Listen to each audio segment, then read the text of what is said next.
about how much positive karma we had to create in previous lives in order to have this precious human life and have the opportunity just tonight to be able to hear the teachings.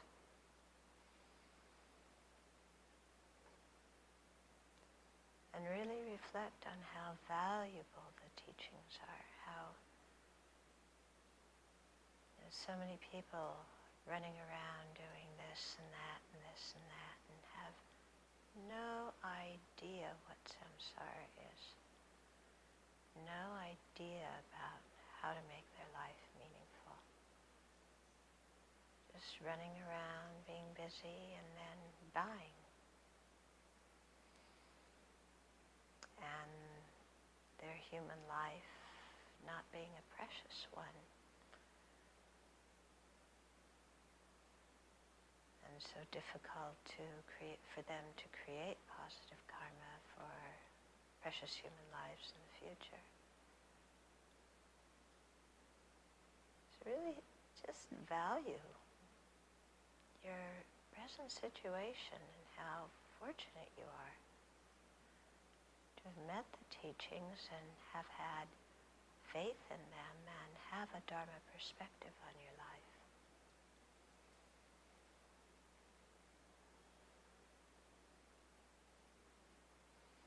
And then the best way to use this opportunity is to aim for full enlightenment, not simply for our own benefit, because we can't attain full enlightenment for our own benefit. We have to do it for the benefit of each and every living being. So with that very noble Bodhicitta motivation, then let's listen to teachings this evening.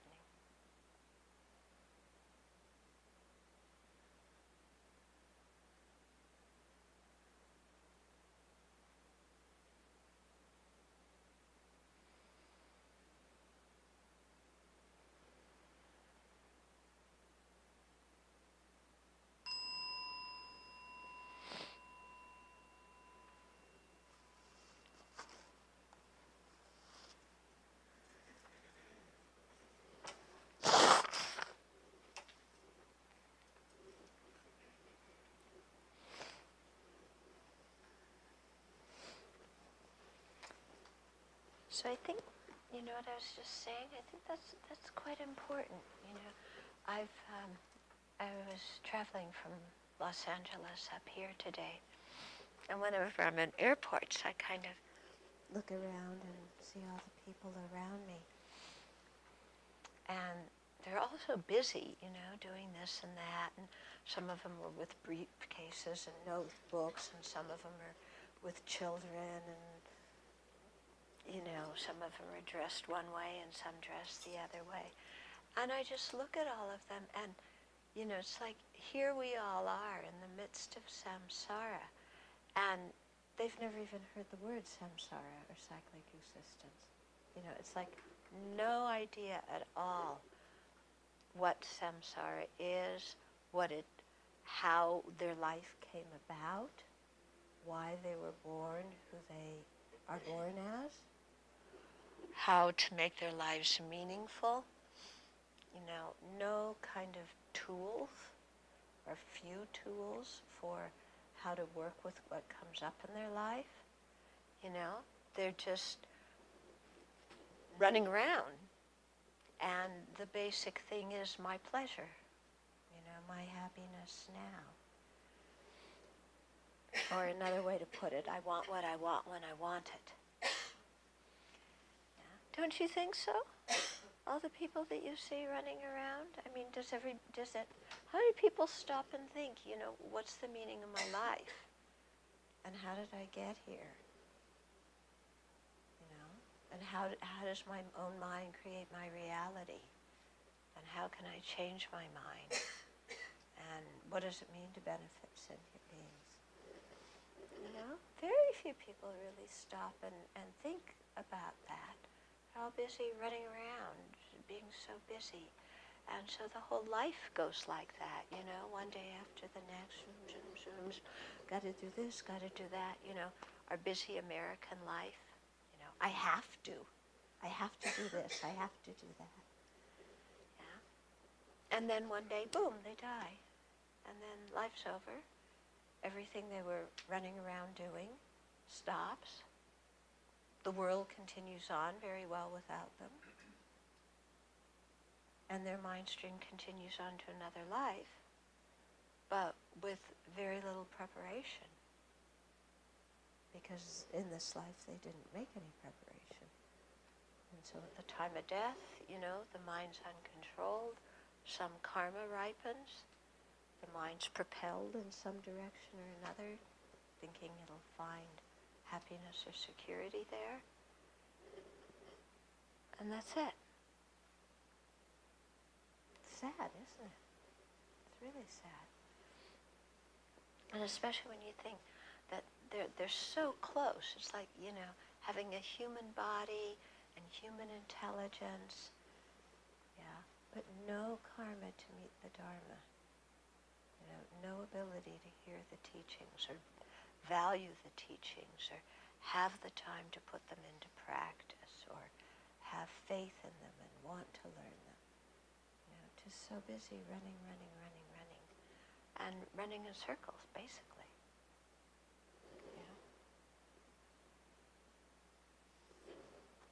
So, I think, when we think about this, and then it really helps us, first of all, see our great fortune in meeting the Dharma, but it also makes us ask ourselves, how am I different from those people? Or am I just running without thinking of what I'm doing and why I'm doing and what the long-term purpose is? And is my basic thing going on in my mind all day and all night is my happiness now? And even if we have met the Dharma, there's nothing to get arrogant or proud about, because we just have to look at how we practice. Yeah? How many people do a regular daily practice? A few of you. Some of you do a part-time daily practice.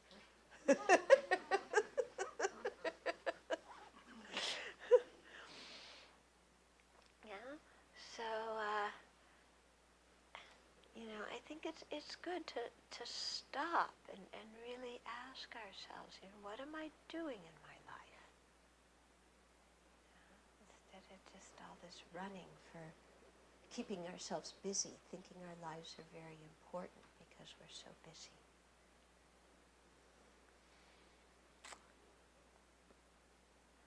Okay. So, we're going to be talking about Bodhicitta the next few days, which is a wonderful, wonderful teaching. It's one of the bestest teachings.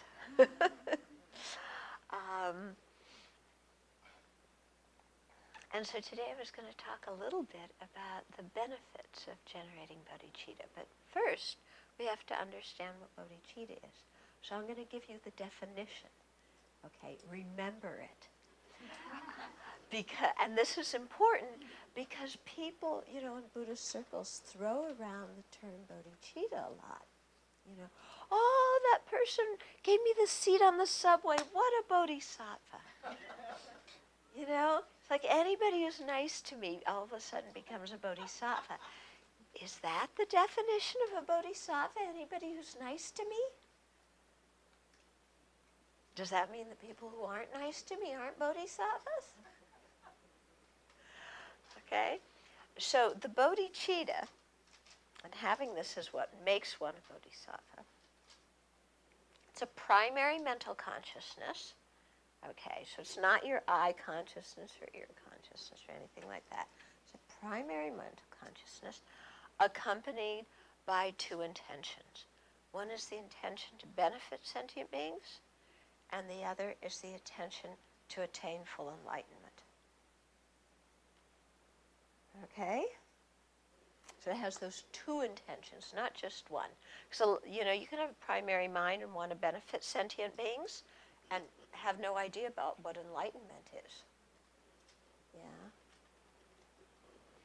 Or you could want to attain enlightenment, but not want to benefit sentient beings, in which case there's no way to attain full enlightenment. Okay, so you have to have both of those intentions. And bodhicitta depends very much on compassion, specifically the great compassion. Okay, compassion is another word we throw around in America a lot. You know, again, oh, somebody, you know, they gave me their parking space. They're so compassionate, you know. They offered me lunch. They're so compassionate.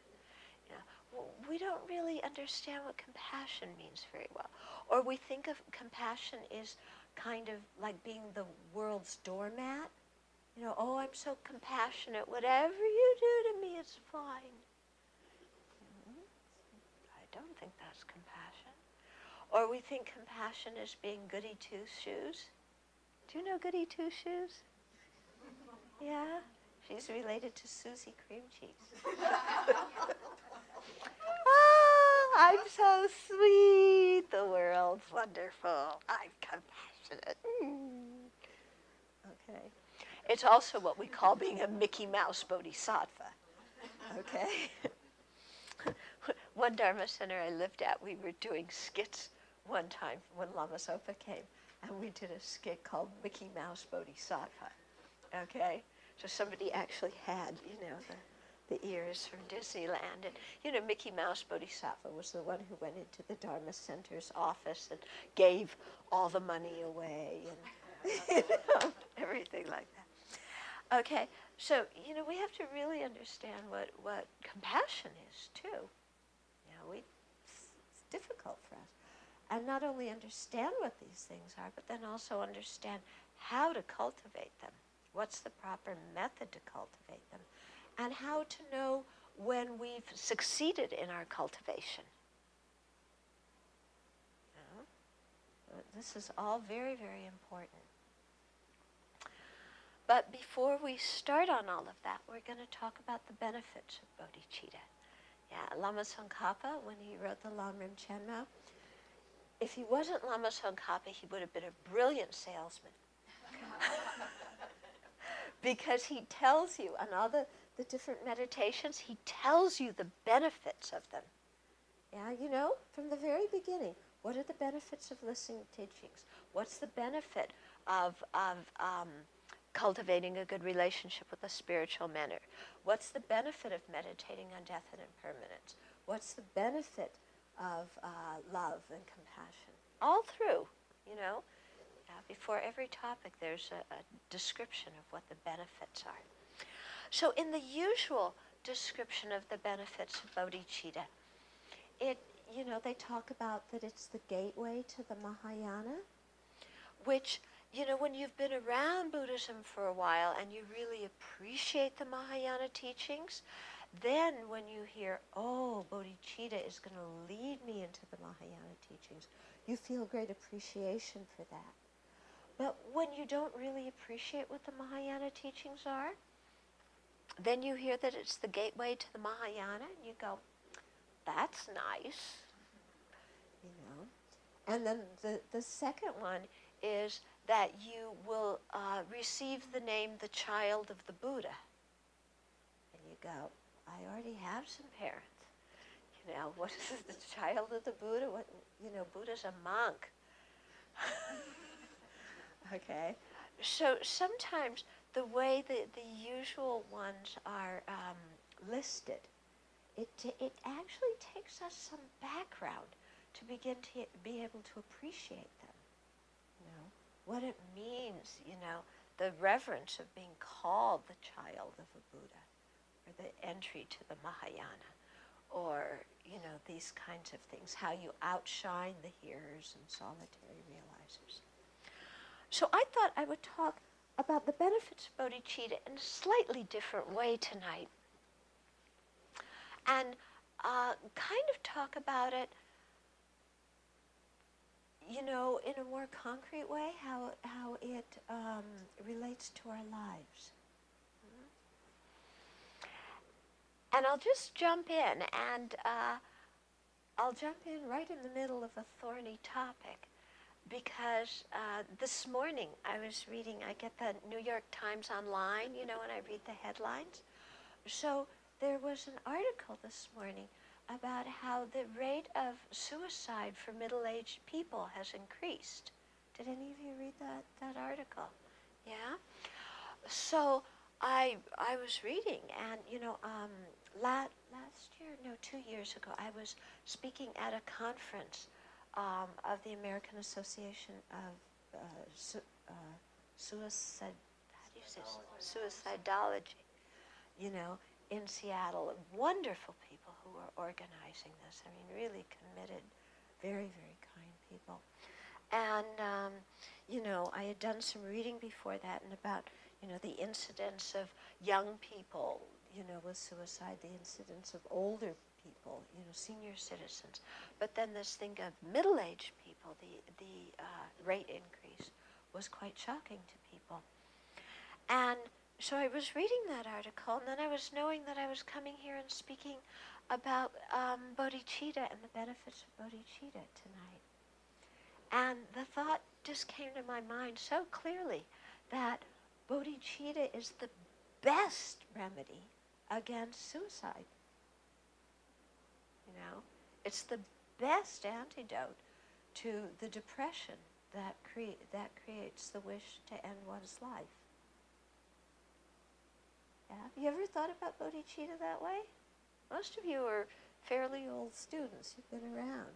You ever thought about Bodhicitta as an antidote to depression? Yeah? Or as the best way to, you know, to counteract any kind of wish to end one's life? But if you think about it, I mean, this is really the incredible meaning and value of Bodhicitta. Why? Because when there's bodhicitta in the mind, then, well, there's so many reasons why bodhicitta prevents depression and suicide. But one of them, okay, is when there's bodhicitta in the mind, we have a very long-term purpose. We don't look short-term, we look long-term. Because generating bodhicitta is founded upon understanding rebirth. Okay? And so you understand what samsara is and about rebirth. And so when you have that, then your whole way of seeing things changes. Because you aren't looking short term at what makes me feel good. You know, you're looking long term at how can I benefit sentient beings the most? So when you have this long-term vision, and I mean long-term, it's not just 1 year, 5 years, it's a few eons, you know, or maybe a few countless great eons. Yeah, so it's a long-term view.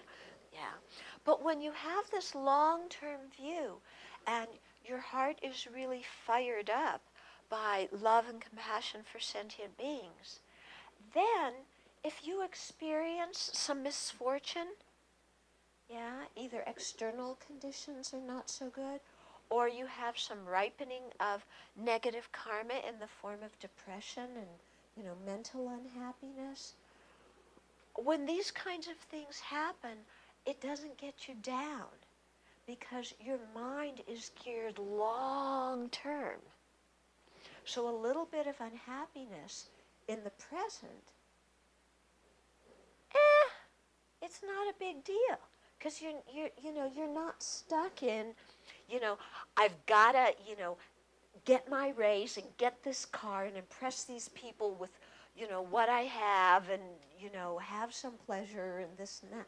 You're not focused on just the 8 worldly concerns of this life. You're focused so long term, okay? So that makes your mind very, very spacious, and it gives you an incredible amount of courage to go through hardship and difficulty. Yeah? And that kind of, what bodhicitta does for you, I mean that way, is you're not dragging yourself through life. You know, oh, I'm experiencing misfortune. I'm going to practice bodhicitta to make me feel good, you know. Not like that. But your mind is buoyant, yeah, and your outlook is long term. So then what seems like hardships to other people doesn't seem like hardship to you, yeah, because you're not looking for instant gratification. Okay, and I mean this is, I think, part of our American debility nowadays is we're so focused on instant gratification. Okay? So it gives us that courage to look long term, gives us the courage to go through hardship because we know it's transient. We know it's going to pass. We know it arises due to causes and conditions, and the hardship is going to cease due to causes and conditions. So there's nothing to get too worried about or too bummed out about. You know, you go through the difficulty, and you come out the other end. You don't grasp onto everything as being permanent and solid and concrete. Also, when you have bodhicitta in your mind, your focus isn't on yourself. Your focus is on all living beings. So again, that gives so much space in the mind. Yeah, so much space. Because when we don't have this view that thinks about all sentient beings, we're sitting there, you know, with our little blinders on.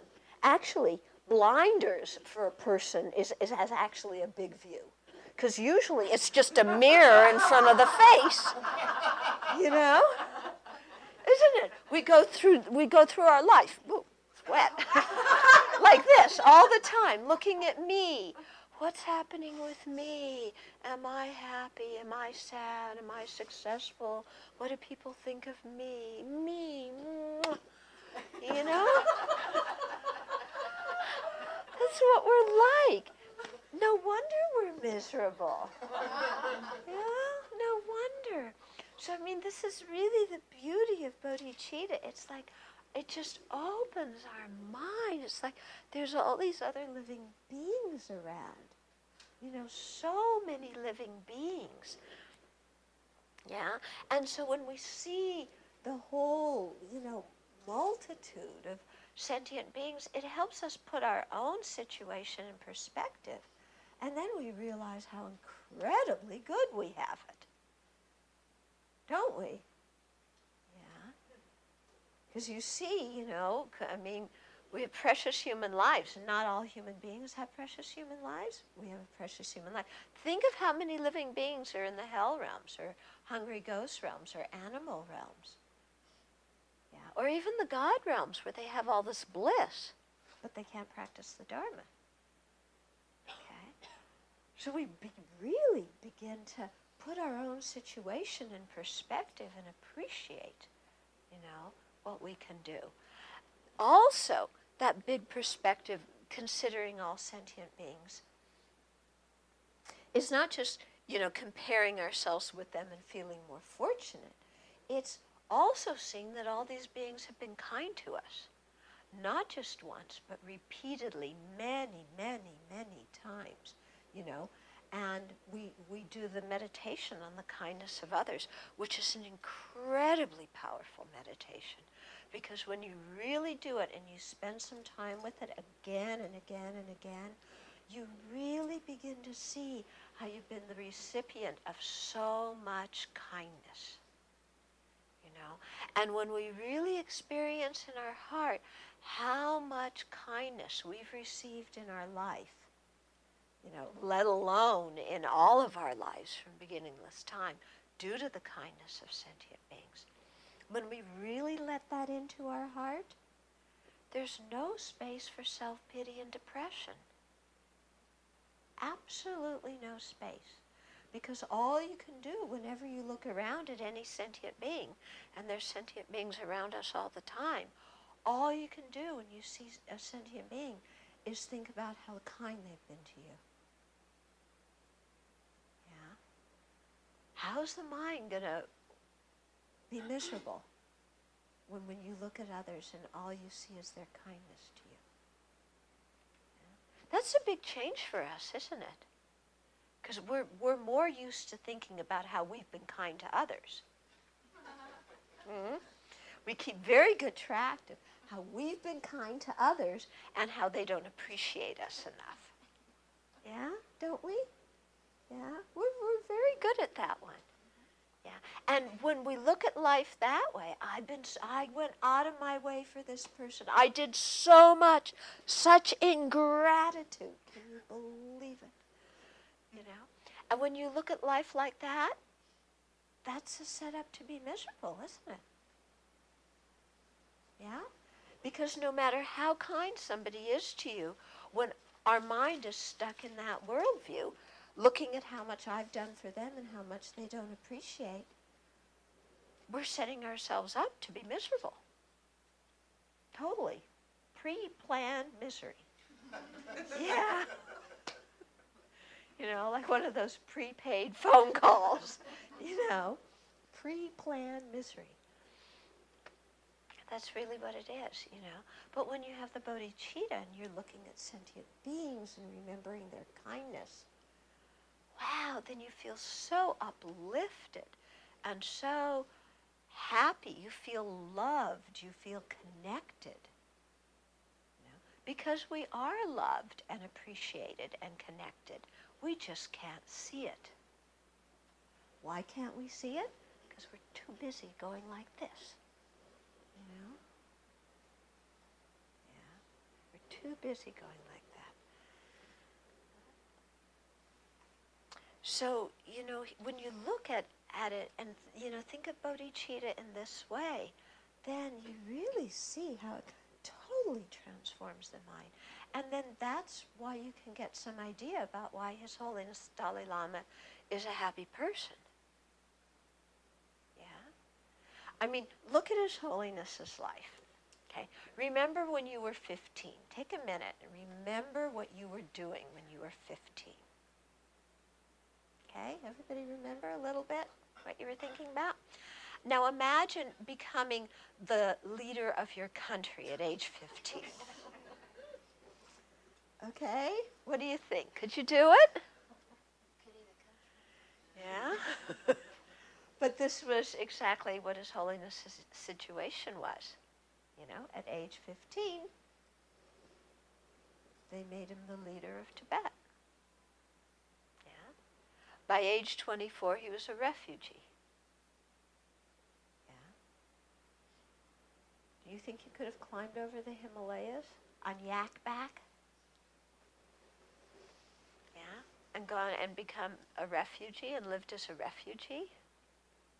You know, for years and years and years and years, looking at your own country and seeing genocide going on there and, you know, seeing your country being used as a nuclear dumping ground. So, you know, His Holiness hasn't had an easy life when you look at it in terms of just ordinary lives and what people go through. I mean, having so much responsibility, going into India as a refugee and, you know, nothing set up, and then having to help all these people who are dying and starving and so on, and, you know, trying to do his best for the people who remained in Tibet. Yeah, he hasn't had an easy life, you know, by normal standards. Does His Holiness walk around like, you know, no. I mean, you look at His Holiness. Yeah. So, you know, why? Why is it that he has this courageous mind to be able to go through so much? It's because of the Bodhicitta. Because of the Bodhicitta. Very, very powerful. And Bodhicitta is a tremendous antidote to resentment and anger. Yeah? And resentment and anger keep us so bound up, don't they? Yeah? We can go round and around and around with all our resentment, all of our anger, all of our vengeance, all of our grudges, you know. And it's miserable. Bodhicitta snaps us out of it like this, you know. You can't stay in that mind state when there's bodhicitta. Yeah? Why? Because bodhicitta is based on love and compassion for sentient beings. And you can't have love and compassion in the mind stream at the same time you have vengeance and resentment and anger. I remember watching one video of an interview. I should really try and find who has this. But it was somebody from the LA Times interviewing His Holiness many years ago. And the journalist was saying to His Holiness, you know, you've been the leader of your country, you've been in exile since 1959, and there's been genocide and nuclear, waste dumping, and all this horrible stuff happening to you, and how come you aren't mad at the communist Chinese? How come you don't tell the Tibetans to go up in arms and, do terrorist activities and so on out of their anger? And His Holiness just kind of, Yasser Arafat was alive at the time of this interview. Can you imagine how Yasser Arafat would have responded if the journalist had said that to him? Yeah? Or any other leader of any oppressed people. A journalist says that to you, boy, you take the ball and run, don't you? Because a journalist is giving you open door for all the atrocities that have been done to your people. But His Holiness, when this reporter said, how come you aren't angry? He said, what good does it do? Yeah? What good does anger do? It's not going to liberate my country. It'll only make it so that my own mind is unhappy. I won't be able to eat peacefully or sleep peacefully. He said there's no benefit to the anger. Pretty amazing, huh? Pretty amazing. So this is the power of bodhicitta, is that it completely frees our heart from the burden of all that ill will that we can carry around for many, many years and be very bound up with. Okay? So bodhicitta is really an antidote to so many of our personal problems. When we get stuck in self-pity? Yeah? Who gets stuck in self-pity?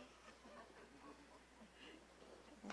One of the inmates I write to coined the phrase pity party. Yeah? And I can really relate to that, I throw myself a pity party.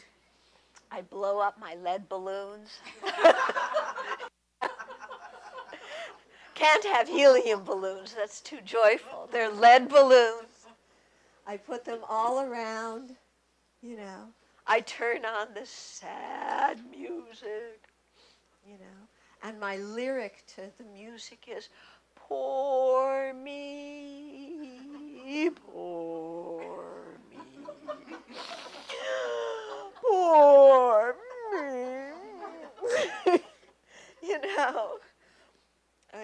I can really get into it.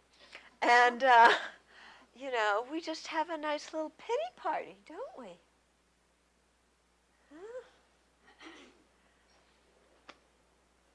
And of course, we're the star of the show.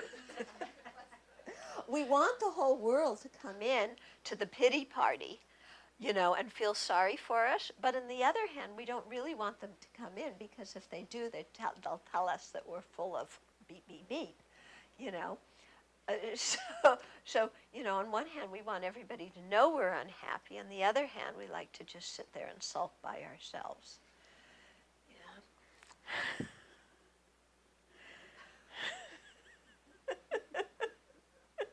We should do some skits about this, shouldn't we? Don't you think that would be good?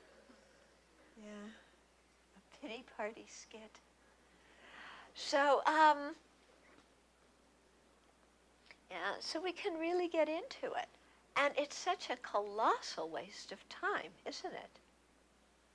Yeah, we have our pity party.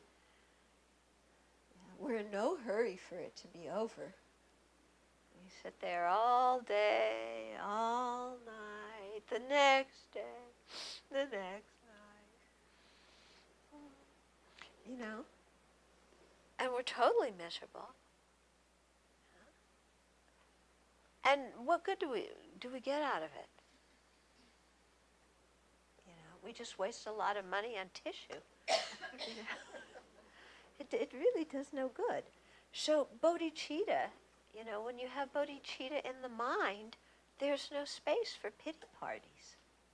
Yeah? Because your mind is focused on other sentient beings, and also because your mind knows that suffering doesn't have to exist. Yeah? The depressed mind thinks that suffering is permanent, inherently existent, and there's no alternative. Isn't that the way the depressed mind thinks? Yeah. Permanent, truly existent, and there's no alternative but suffering. Okay. With bodhicitta, we know that things are impermanent. Yeah. We're trying to meditate on the lack of true existence, and we know that suffering is not a given. We know that suffering is produced by causes and conditions, and that those causes and conditions can be eliminated, and so that the suffering in samsara can end. Yeah, when you know that, and you know that deep in your heart because you've really examined it, then again your mind has strength. And suffering doesn't weigh you down. And even seeing other people's suffering doesn't weigh you down. You don't fall into personal distress when you see other people's suffering. Yeah. Why? Because you know that it's possible to eliminate the causes. Because the causes are not the external conditions. The external conditions are just the situation, the cooperative conditions that it's happening in. But the real causes of the misery are the ignorance, anger, and clinging attachment in the mind. And those all can be eliminated completely so that they never return again. So when you have that kind of understanding, you know, and you want to help yourself and all beings eliminate all the ignorance and anger and attachment from the mind completely, then your mind's so joyful. You know, who wants to waste their time feeling sorry for yourself? Because there's so much to do and you're so happy because you know that all the misery can be eliminated. So even if you see others suffering, you know, oh, in a future life I can meet them, and teach them how to end their own suffering. I can lead them on the path. Okay? So many, many good things come from bodhicitta like this. Also, when you have bodhicitta, then any kind of positive, virtuous action you do becomes amplified by many millions and gazillions of times by the power of the bodhicitta motivation. Because they stress so much. Like if you do a kind action or you recite a prayer, if you're doing it with the motivation, can I get some repayment in this life? Yeah. Then, well, maybe you'll get that repayment, maybe you won't. Okay. If you do it with the motivation, may I create the good karma for future lives, then that action or reciting that prayer will produce that kind of result. And then the karma will finish. If you do, the action or say the prayer, but with the motivation, may I attain liberation from cyclic existence, then what you do will become a cause for liberation. Okay, which is good. But then once you attain liberation, there's no further result of that. If you do a small action or recite a prayer, whatever, with the motivation, may I become a Buddha for the benefit of all sentient beings, if you have that bodhicitta motivation, then the merit that you create doesn't ever get exhausted. Okay? It just goes on and on and on, and it lasts until you attain enlightenment, and even beyond that. Yeah? So you can see that the ability to create a vast amount of merit or positive potential, it is multiplied, tremendously due to the force of this loving, compassionate thought of bodhicitta. And so, bodhicitta also acts as the best remedy for the self-centered mind. Very difficult to have a self-centered mind if, we're cultivating bodhicitta. And actually, very difficult to have low self-esteem if you cultivate bodhicitta. Yeah. Anybody here suffer from low self-esteem? Anybody here not suffer from low self-esteem? No? That's one of our universal American, psychological problems. But, because I remember one time, some of you probably heard this story, but anyway, it's good to hear it again. I was at one of the Mind Life conferences with His Holiness and some scientists, and somebody brought up the topic of people learning meditation and having such a difficult time learning to love themselves. Like doing the meditation on metta, loving kindness, but then they can't love themselves. And His Holiness was so surprised, and he said, who has this problem of low self-esteem? And here's this room with people like John Kabat-Zinn and Francisco Varela and all these, people in it. And everybody kind of looks around and says, well, we all do, And His Holiness said, but you're also successful, in your lives. Why do you have low self-esteem? And so we started brainstorming a bunch of different ideas, which was very, very interesting. But after that, what I noticed is His Holiness started talking about compassion, in a very different way, and how compassion can be an antidote to low self-esteem. And at the beginning, I didn't understand that, because I thought, how can you have compassion for others if you don't like yourself? Out at others and being interested in their situation and what's going on with them. And that takes the neurotic way of paying attention to ourselves away. Okay? Because you can't pay attention to other sentient beings and be really genuinely interested in them and their happiness if you're just sitting spinning around, I'm no good, I'm no good, I'm no good. Yeah. So when you make an effort to pay attention to others, and really cherish them, then you're not looking at life through this very narrow vision of me. So you don't take everything so personally. Everything isn't self-referenced all the time.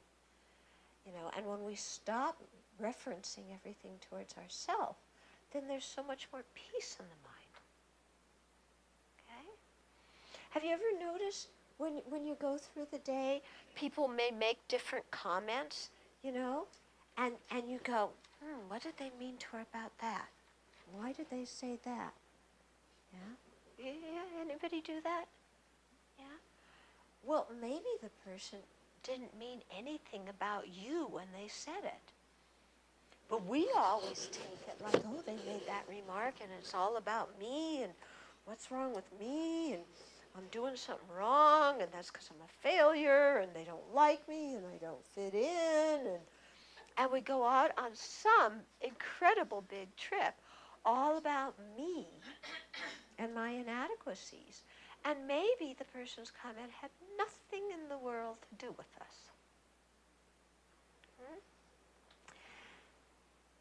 And at first, breaking this habit of self-referencing everything, it's like pulling teeth. Because we feel like if we don't sit there and ruminate about this again and again and again and try and psychoanalyze it and figure out what they really meant by this remark, we feel like if we don't do that, that we're missing out on something. We're being oblivious to the reality of, what this person really was trying to communicate. Yeah. And so it's so difficult for us just to say, push the pause button. I don't need to have an opinion about their remark. Yeah? This is a very interesting thing, to just, when you see yourself doing this, to stop and say, I don't have to have an opinion about their remark. And one part of your mind says, yes, I do. Because their remark was all about me, and I better figure out what they really, really meant. But when you just give people the benefit of the doubt, I don't need to understand what their remark meant. It was one remark. It comes and it goes. It probably wasn't directed towards me. Even if it was, what good does it do me to sit and fret over it and go round and around about how inadequate I am? Yeah? It's much better, even if somebody was trying to put me down, to still have a friendly, joyous attitude when I'm with that person. You know how somebody puts us down and then we get, I can't be in the same room with this person anymore. I don't feel safe. I better be careful. Oh, look at that look on their face. I bet you that was directed towards me. And, and everything just gets so amplified. And we just ruin our whole life because all this stuff's coming from us. It's not coming from the other person. Is it? And even if they are, even if somebody's looking at us like, yeah, then still you smile at them. You're happy, you're joyful. Nothing wrong with that. Yeah? What's wrong with being friendly even if somebody's giving you a dirty look? You're not violating international law. Okay? So to just, press the pause button. I don't need to have an opinion about their remark. I don't need to take it personally. Even if they meant it personally, I don't need to take it personally. Yeah? Because my purpose is to be a benefit to that sentient being. That's the real purpose of the whole relationship, is to be a benefit to them. And so then you just go on, and you don't get all hung up in, all these self-image kind of things. Yeah? You just go on. My purpose is to be a benefit. That's what Bodhicitta does to you. Every situation you're in, your mind is thinking, how can I be a benefit? Yeah. And yet you're relaxed at the same time you're being a benefit, because you don't care if other people accept the benefit you're giving. Well, you do care for them, but you're not taking it personally whether they do or not. Because most of us, if we have the attitude to benefit somebody, I'm here to benefit, open wide, because I'm cramming it down your throat, and you better receive this benefit that I am giving you. You have no alternative. Okay? I'm giving you benefit, which means you better do things my way, because I know the best way for you. Okay? That's not the way a bodhisattva benefits. Okay? A bodhisattva has a lot of space in there, just do what could be beneficial for that person, and if the person has the karma to accept it and use it right now, great. And if they don't, there's a good seed planted, and later on, maybe it'll sprout and grow into a flower. But you're relaxed about it, not expecting everybody to obey you and listen to everything. Okay? So there's so many benefits like this to bodhicitta. How it makes the life happy now, and then how it enables us to create so much merit, that really will lead us and propel us along the spiritual path to full enlightenment, so that our lives now and also all the lives until we attain enlightenment become highly meaningful. And I think that's another reason why people get depressed, is because they feel like their lives don't have any meaning. You know? A young woman took me to the airport this morning, and she was saying that, she and her friends are 10 years out of school, and they've been working for 10 years. And they're all kind of going, now what? Yeah? Now you got your degree, you're out of school, you're making your living. Now what? Now what? And in America, we're so hooked on instant gratification and got to get a rush, got to get a hit, got to be happy, and then all these people are sitting, what? Yeah. Well, Bodhicitta gives you this incredible sense of meaning and purpose in your life. Now what? You're going to benefit others. Yeah. Now what?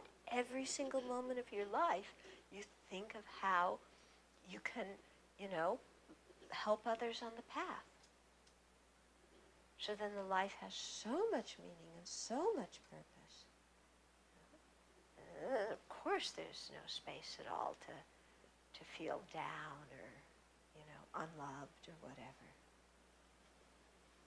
And then this continuous creation of merit all the time, because of the great power of the bodhicitta.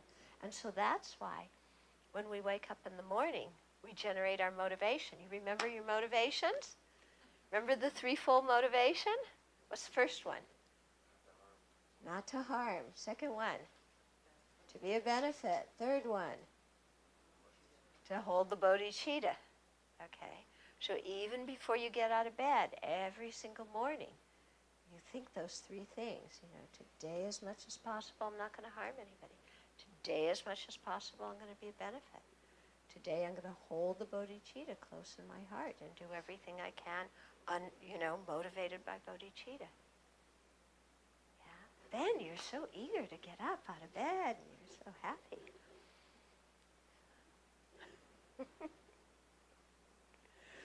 And then when you go to bed at night, too, you're going to sleep with bodhicitta. So it's not just, oh. Did you get into bed like that? Just like, oh. It's, now, but now it's just going to be okay. I'm going to rest. Yeah. And, may I dream about bodhicitta? And if I don't, that's okay too. But, may I go to sleep in order to rest my body so that tomorrow I can get up and continue, practicing the path to go forward for full enlightenment. Okay, so that's a little bit about benefits of bodhicitta. So, questions, comments? Yeah. Pain exists, right? I mean, part of our practice is being uncomfortable with it. Mm-hmm. And I don't have that little mirror to stare at myself like you were there, but I can watch my mind and say, well, it's not helping my practice, but it's an obstacle that I need to be aware of. And so I can deal with it, I think, on a good day. And then on other days when, if someone's in incredible pain, not necessarily myself, I'd rather just kind of think, hey, life is impermanent. Let's come back and practice under other circumstances. Mm-hmm. How do you balance that? Because it just seems inevitable. You watch the suffering of people in great pain, and you can see why they'd rather leave this world than come back another time. Yeah. Okay, so your question is how to deal with pain, either our own pain or other people's pain, and especially when the pain is very great, then you can understand how somebody might want to leave this life and, try it over again. That kind of question makes me remember one of the inmates that I correspond with, who's a young man um, in for murder. He was a juvenile. He was 16 years old, and they gave him life imprisonment. Okay? And I've been in correspondence with him for a number of years. And he was, he told me about how he grew up, and I mean, what an incredible life. I mean, really horrible things happened when he was young as he was growing up. And he told me that when he first got to prison, that he was thinking of checking out, killing himself. And then he came across a Buddhist book that talked about rebirth. And then he realized that killing himself was not going to do any good.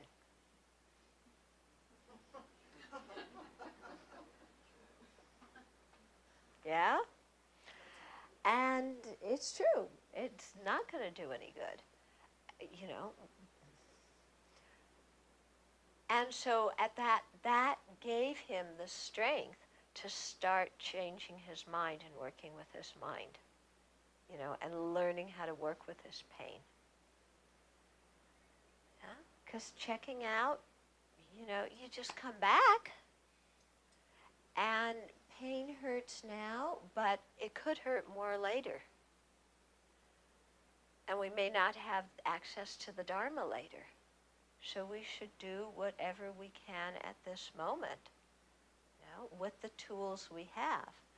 And I find personally what works very, very good for me when there's pain, either physical pain or mental pain, is the taking and giving meditation. Yeah? It works so well because it really puts my experience into context. Okay? Because when you're talking about experiencing that pain and then thinking, oh, I'll just check out and then come back another life and try it again, that mind is all focused on me, isn't it? Totally me, me, me, me, me, And if you die with me, me, me, you're going to come back with me, me, me, and nothing's going to change. So, when we do the taking and giving meditation, it pulls us out of me, and it makes us see, wow, look at all these sentient beings, and they've all been kind to me. They've all been kind to me. My pain is not so great, and they experience pain also. I'm not the only one who experiences pain. And there's a way to make my pain meaningful, so that it increases my compassion. Because when we experience pain, it helps us have more compassion, doesn't it? If we use the pain in the proper way, some circumstances, the pain makes us have more self-pity. That's because we're looking in the mirror, But otherwise, the pain can make us have so much more compassion. Somebody was telling me recently that she used to be very impatient with people who had relationship problems, and just like, come on, get over it. And then she began to have some relationship problems in her marriage. And she said it was like this, oh, wow, this is what other people feel. This is what they're going through. And she said it really helped her to be much more compassionate. Yeah? So suffering doesn't have to be seen as just this horrible doom, gloomy, doomy thing. It's like, okay, I can give some meaning to my suffering so that it helps me become a better person. Right? Got it? Easier said than done. I'm inspired to be so noble. Yeah. But that's really where we have to become the doctor to our own mind. And it's hard at the beginning, But once we make a new habit, then the force of that new habit's going to carry us. So at the beginning, it might be difficult. That's why we make prayers to Tara, okay, or Medicine Buddha, or Chinrezi, whoever you feel the greatest connection with. And that's why you make prayers to that Buddha. You know, if you're using Tara, and say the mantra, and green light comes and purifies your pain and your bad feeling and your depression and the whole thing. And you learn to work with your own mind. And at the beginning it's the hardest, but really as you learn to do this, you know, everything becomes easier with habit. And so it becomes easier. It will definitely become easier.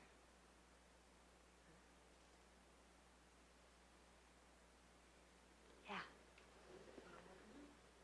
Comment about an asana, how in this context with Bodhicitta,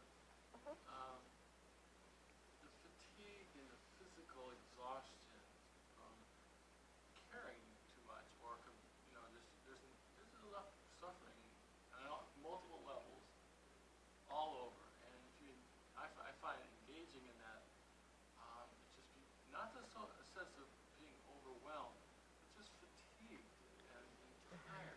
Okay. And just sometimes just worn out. Yeah, okay. So this whole thing about being exhausted or worn out by carrying the suffering of the world.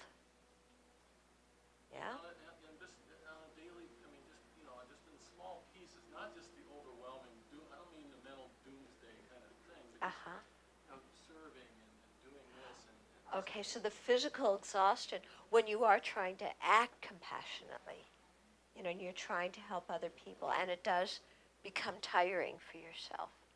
That's why you rest. Yeah? Remember when I was just teaching the Lam Rim on the Thursday nights, and we were doing the practice of joyous effort, far-reaching joyous effort, and you know, there's 4 different qualities to it. Let's see if I can remember them. Aspiration, stability, joy, and rest. Okay, so rest is a quality of joyous effort. Now, when we've done something, then we rest. We rest our body, we rest our mind, and then we can come back again and do something else. So that, you know, it's part of our Dharma practice to know when we need to rest our body and mind. Okay?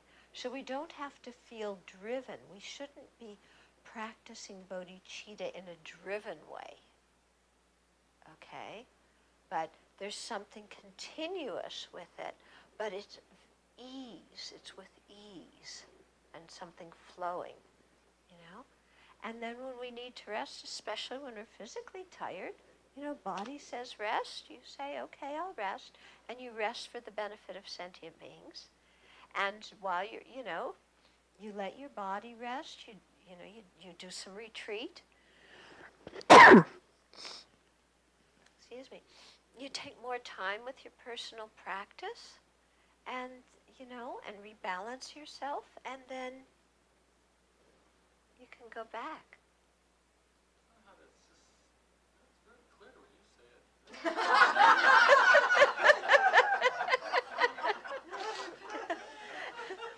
Well, you know, I remember Lama Yeshe used to tell us, you know, that we should do at least a month of retreat a year if we can do it.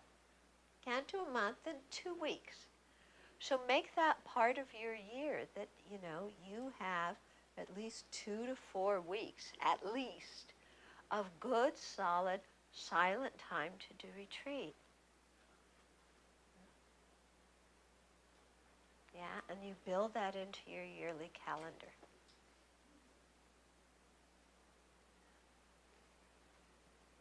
Okay, other questions? Yeah. Can you talk about this earlier issue of working with other people's pain, trying to help them work through their pain, but also existing within the American medical system where there are painkillers available and is how to sort of help others skillfully, honoring their choices, but where do you find balance in that? Okay, so how do you help people who are dealing with pain, physical pain or mental pain? Yes, well, both, medicating the pain. Yeah. Okay, so dealing with medicating the pain versus other ways of dealing with pain. And not only how do we help other people do that, but how do we do it for our own pain? Because that's where we have to start, isn't it? It's always so much easier to think about other people, you know, and how to do things for them. We have to look at how we all choose to medicate our own pain as well. And you mentioned also respecting other people's decisions and so on. You know, it's a thing of, like, we may have our idea about how somebody should best deal with their illness or with their pain, but that may not be what they want to do. And we have to respect that. And it's hard to sometimes. It's hard to. You know, some of us have aging parents, and our parents make choices that we don't think are wise choices, and we have to accept it. Yeah? Or you're raising children, and your children make choices you think aren't wise choices, and you have to accept it. Yeah? So, in terms of you know, if you're a healthcare professional, you can present, you know, many different ways of dealing with pain. You know, you're an acupuncturist, so you have that, and then you have painkillers, then you have meditation, you have, you know, different psychological ways, you have distraction, you have social, you know, social engagement. There's so many different ways of dealing with pain. So I think the idea is, when dealing with people, present them a number of alternatives and then help them see which ones will work for them. And everybody has really different pain tolerances. Have you noticed that? You know, what is excruciating for one person is not for another person. So, you know, we really have to be sensitive to that and what people are able to bear. Because what we think they should be able to bear may not be what they can bear. They may be able to bear more or less. Yeah. So it's a delicate thing. My brother is an oncologist, and I remember talking with him years ago. We were talking about people who were in denial when they have terminal illness, when they're in denial. And he said that his philosophy is, if they're in denial, that means they're not ready to deal with the issue. And it does no good to force them, you know, because they're not ready. Because if they were ready, they would be dealing with it. Yeah? And I thought about that, and I thought, you know, he's right. He's right, you know, instead of kind of going in there with an agenda about, you know, you've got to deal with your issues about this way. It's, you know, better to be more gentle and think, how can you help people relax so that they can see more alternatives in their life, you know, and instead of, you know, being like a bull in a china shop.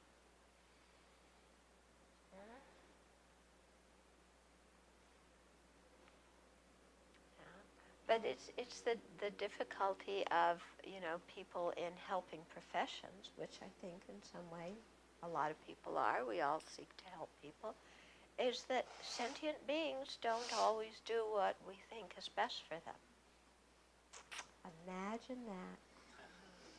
You know? And can you imagine the Buddhas and Bodhisattvas looking at us and saying, oh, they're not doing what I know is best for them. Yeah.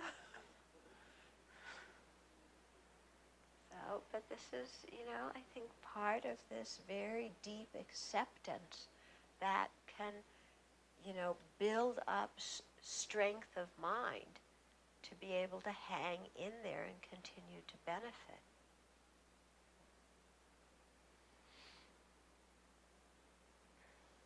Yeah.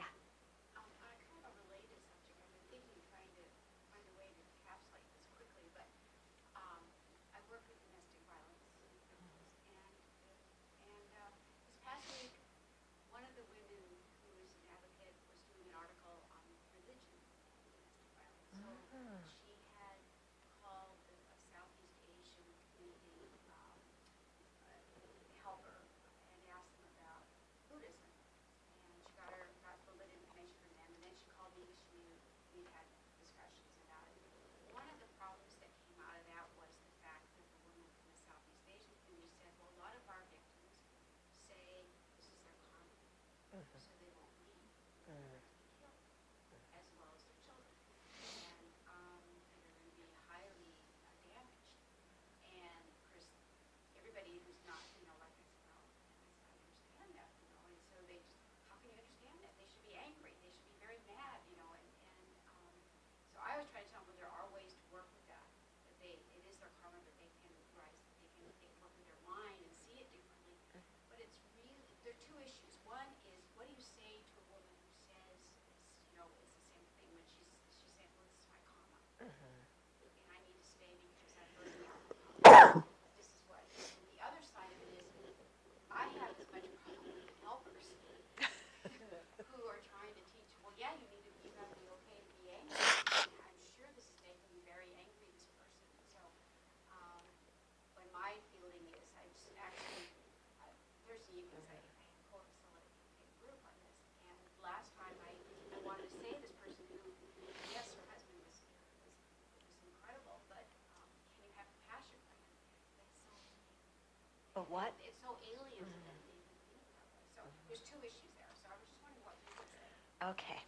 Okay, so the question is, and I repeat these because we're recording, and also to make sure I understand the question.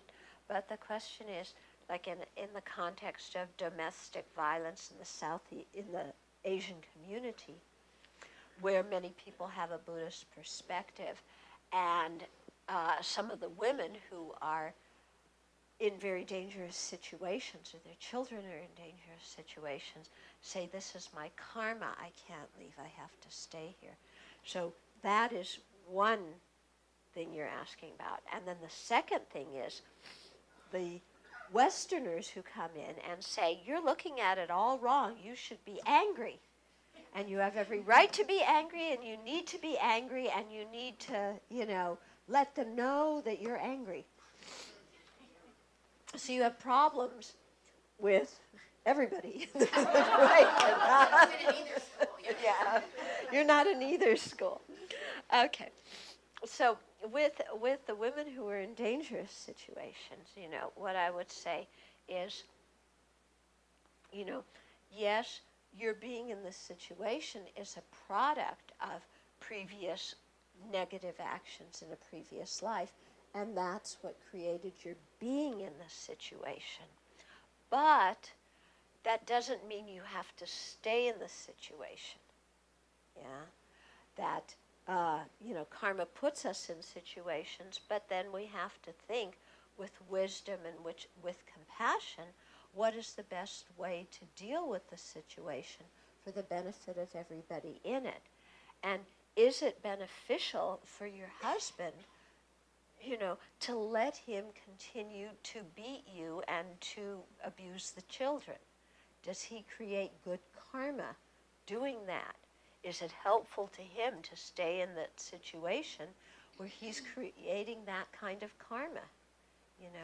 And is it helpful to your children that they experience this kind of thing? Is that going to help them in their lives, or is that going to hinder them in their lives? And so get them to see that karma is not fatalism.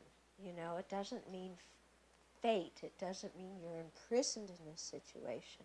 That you still have choice, and you have to think in a big way about what's good for everybody concerned in the situation. But you have, for those women, a lot of the times, the sticking point isn't just karma, it's the whole social pressure of, a woman shouldn't be on her own and she should put up with this, and, so there's more components than just a view on karma there. But that's how to deal with the karma thing. Then how to deal with the Westerners who were revved up about anger and think anger's a solution.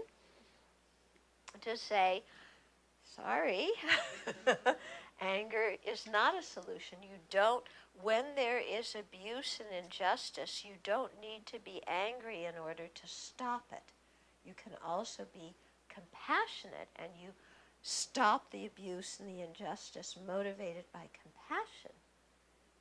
Because if you're angry, then your mind becomes like the mind of the person who's being the abuser. So you have to, and for Westerners, sometimes, especially Americans, we are so revved up on the value of anger. And it's, that's kind of our national anthem. Yeah, you did this, get angry and go bomb them. And that'll solve the situation. So we deal with personal relationships like that too. And I think we just have to get out more and more and more, this whole message of, no, you can act strongly with compassion. You don't have to be angry. Yeah. From a Western point of view, you can also tell them there's lots of really good research that shows that anger is a very negative emotion. That it doesn't, they say it doesn't habituate. It doesn't, by expressing it, doesn't, get rid of it, feed it, it becomes worse. So fancy PhD researchers will now say Okay. Okay, so now they spent a few $1 million doing research to determine that expressing your anger doesn't get rid of it, and that, it's a negative emotion. That's right, and they've also co-opted the idea of mindfulness. So in my work, I talk to a lot of people about depression, and now I feel like I can be completely legitimate. I don't even have to be out as a guru. And I can say, just think of it as, like a breeze going through something. Think of it as a think of it as something that's going to pass through and leave you. And sometimes it makes people really mad because they're so attached. But a lot of people go, oh, they really get something. Yeah. And you hear that, and that's the solution. Yeah. It's really nice. Good.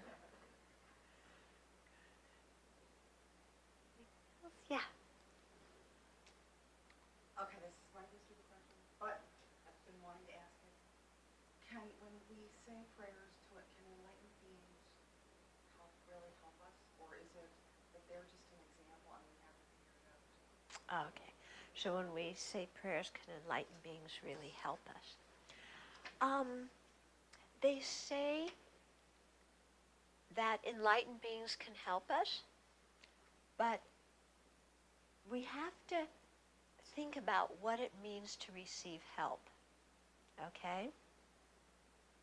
So let's say I have, I'm